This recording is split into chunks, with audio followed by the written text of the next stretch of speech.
Soviet Union with ancient Chinese Empire mixed in the Truman Show and then kind of threw a Holocaust-y vibe on the whole thing, you'd have modern-day North Korea. Sounds fun, right? Well, that's at least the comparison made by the journalist Tim Urban for Huffington Post in 2013. Often referred to as the Hermit Kingdom, not much credible information is out there about North Korea. And the little information that we do know is enough to boggle your mind.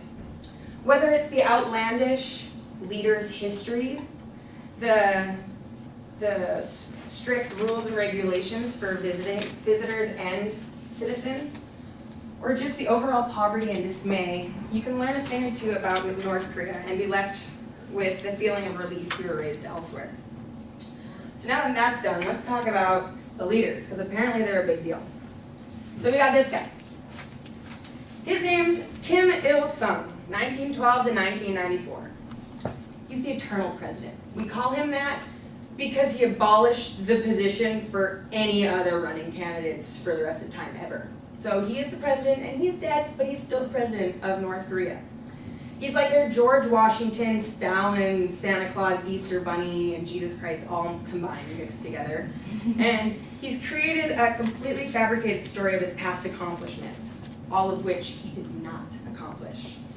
He has 34,000 statues throughout North Korea, and citizens are expected to wear a pin of his face by their heart. If the country was established today, it would be called Kim Il-sung Land. And tourists must refer to him as President Kim Il-sung, non-negotiable. Next up, we have his son, this guy. He's a pretty big deal, but like 1/3 a big deal compared to this guy.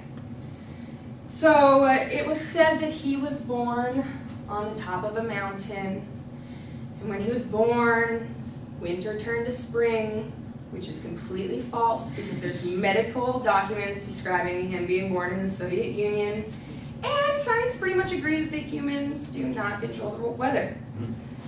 So with that being said, like, as a tourist, you have to call him Marshal Kim Jong-il. So next up, we got this guy, current leader, Kim Jong-un.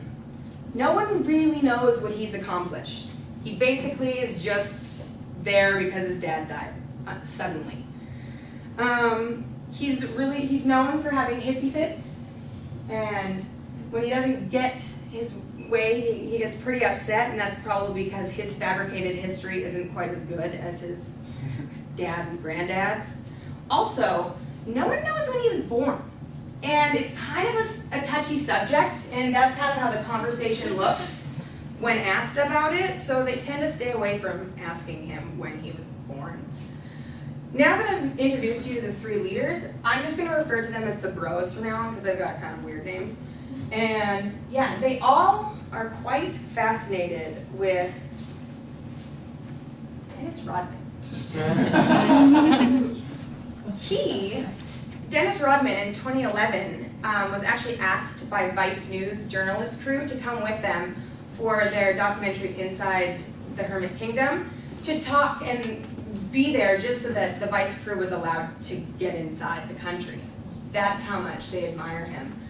And so when he was there, Dennis Rodman stated that on record that North Korea will always have an American friend from him, and actually America as a country uses him as an ambassador to talk to Kim Jong-un because he's the only one that will get something out of him. So I kind of missed a point prior to this. Also with Kim Jong-un, in an associate world editor for Huffington Post, Charlotte Alfred, proved in an article in 2014 that citizens had certain hairdos that were enforced upon them to create autonomy and to respect the leaders. Basically, Kim Jong-un wanted them to look like him with their haircut. So, moving forward, this here is their military. It's the 4th biggest in the world, and this screenshot is from the Vice documentary that Vice news crew has done 3 documentaries there. This one is from vice inside North Korea, not the hibernating kingdom one. And not only do the three bros control this military, they also control the largest plutonium supply. Safe. So now that you understand the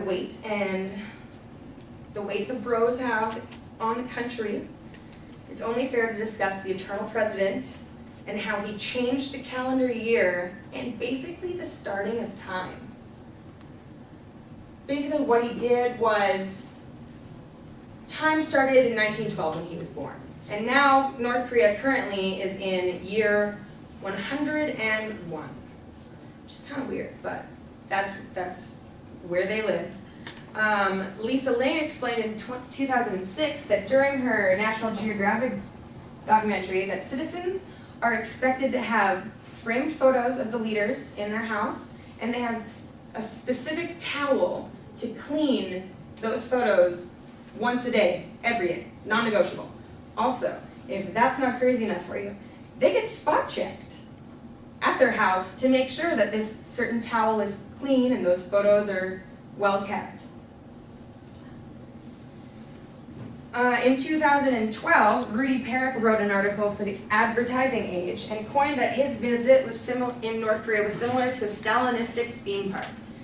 Basically, we've all been to theme parks, you know that you can have a lot of fun there, but you have to obey the rules. You gotta do what they want you to do in their theme park. So, that being said, everybody in North Korea lies, kind of. Like everything that they do, whether it be with food, electricity, housing, they all put like a Disneyland kind of image on it because they don't want the Western world to know what it's really like there. Partly, I think that they just play along so they don't get in trouble, too, because the bros might get mad.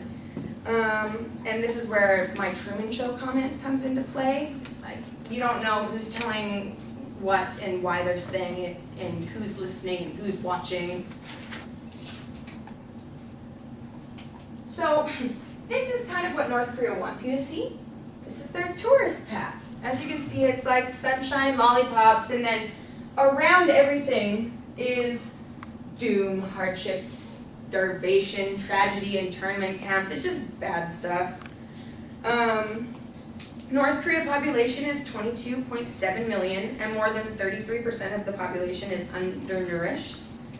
Lisa Ling and National Geographic went there to help, and in 2016, and they ended up giving 1,000 people eyesight back. And the people that got their eyesight back, the first thing that they wanted to do was thank the bros, because naturally it wasn't the doctor, it was the bros letting them celebrate them.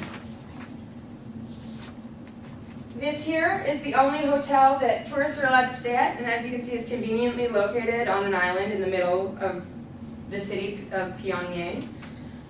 They don't let you get in, they don't let you come out. So you basically have no way of having any sort of privacy. That you see what they want to see. As you can see at nighttime, they have no electricity, nothing. It's just dark.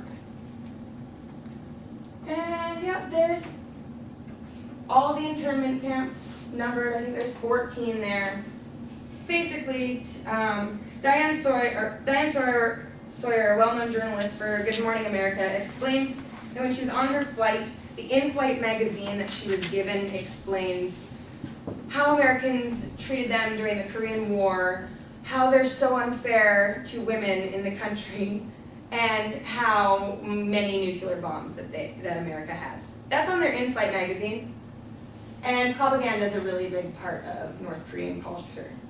So, now that you know a bit about the respect and admiration that the country has for the bros and what being a tourist is like and what being an actual citizen is like, in conclusion, you now know that there is a place in this world that makes China look like a nation of boundless freedom.